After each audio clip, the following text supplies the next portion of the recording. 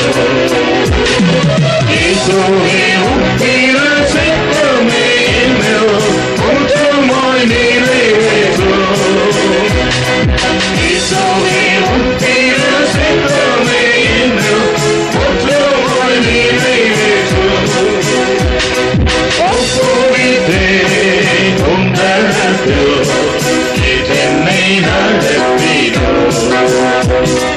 ஒப்புவித்தேன் உம் கரத்தில் என்னை நடத்திடும். இயேசுவே உம் திரு சித்தமே என்னில் முற்றுமாய் நிறைவேற்றும். இயேசுவே உம் திரு சித்தமே என்னில் முற்றுமாய் நிறைவேற்றும். ஒப்புவித்தேன் உம் கரத்தில் என்னை நடத்திடும். ஒப்புவித்தேன் உம் கரத்தில் என்னை நடத்திடும். இயேசுவின் கரத்தில் ஒப்புவிக்க நீங்க உங்களுக்கு விசுவாசம் இருக்கிறதா? தைரியமா இயேசுவின் கரத்தில் உங்களை ஒப்புவிடுங்கள். ஆண்டவர் உங்களை கரம் பிடித்துக் கொண்டிருக்கிறார். ஒருபோதும் உங்களை கைவிட மாட்டார். நீங்கள் ஒருபோதும் வெட்கப்பட்டு போக மாட்டீர்கள். உங்களை அக்கறையில் ஒரு விஷயமாய் கொண்டு போய் சேர்ப்பார். தைரியமாக இந்த பாடலை பாடி கட்டிடத்தை ஒப்புவிடுங்கள்.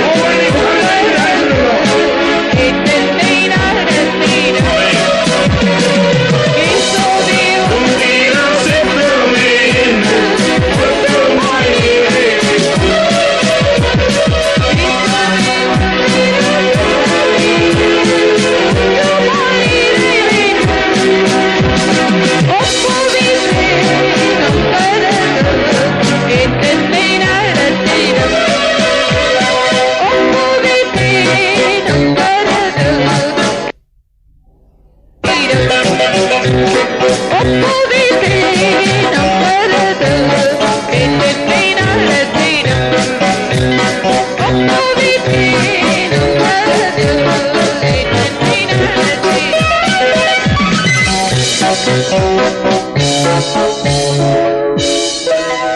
Hallelujah. Praise the Lord. Praise the Lord.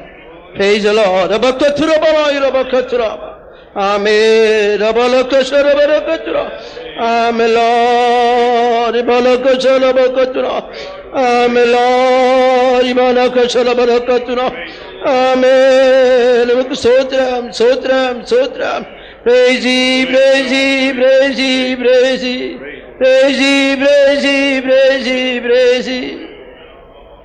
கர்த்தாவே இந்த மாலை வேளையில் நம்மை மத்தியில் வந்து நம்மோடு பேசின எல்லா ஆலோசனைகளுக்காக கர்த்தரை ஸ்தோத்திரிப்போம். Lord himself in this evening time came in our midst, and for all the counsel what he given to us, let us praise him.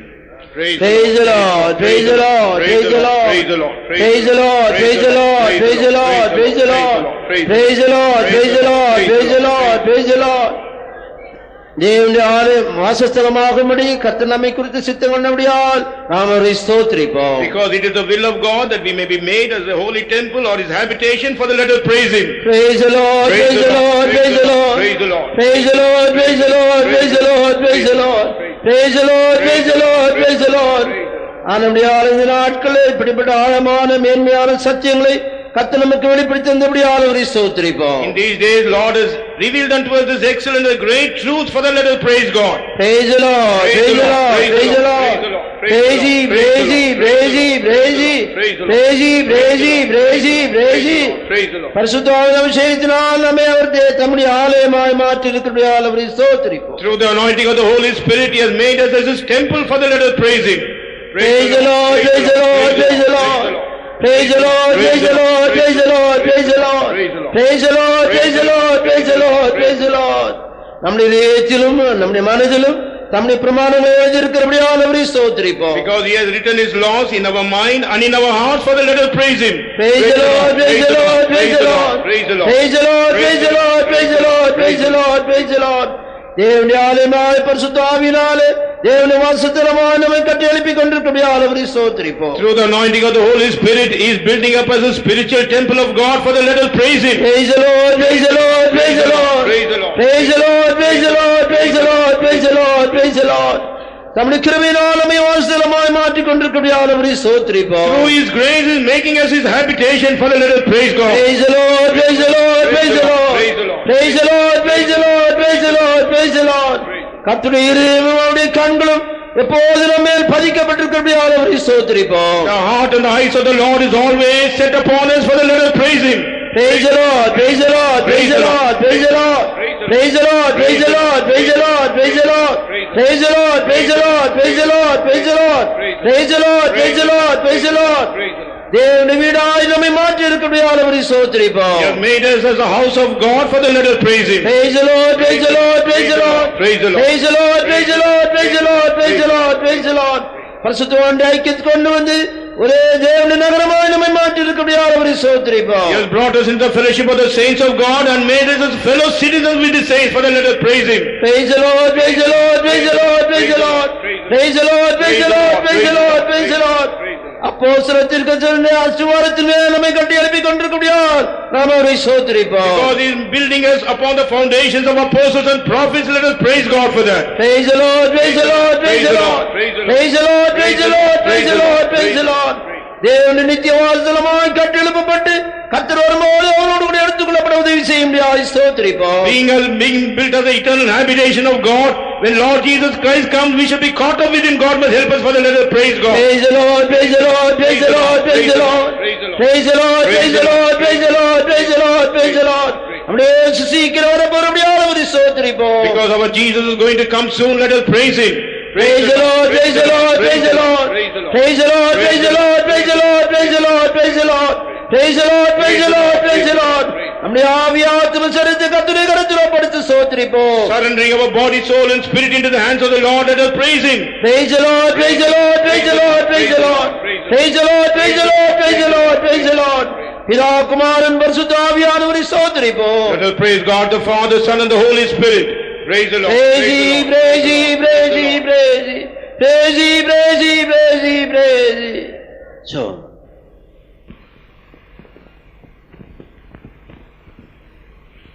பிதாவே, இந்த அருமையான நேரத்திற்காக நன்றியோடு ஸ்தோத்திரிக்கிறேங்க தாவே.